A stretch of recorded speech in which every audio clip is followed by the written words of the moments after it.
Di mo dapat subuan ang lahat ng mga pagsubok, alang-alang sa mga pangarap mo.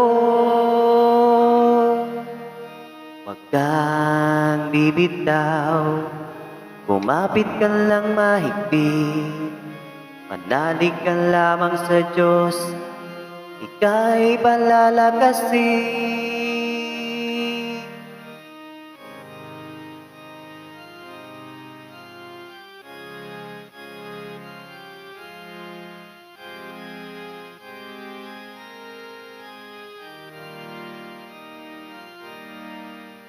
Lahat ng hirap matatapos din naman.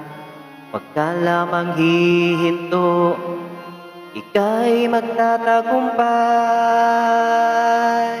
Di mo dapat subuan ang lahat ng mga pagsubok, alang-alang sa mga pangarap mo.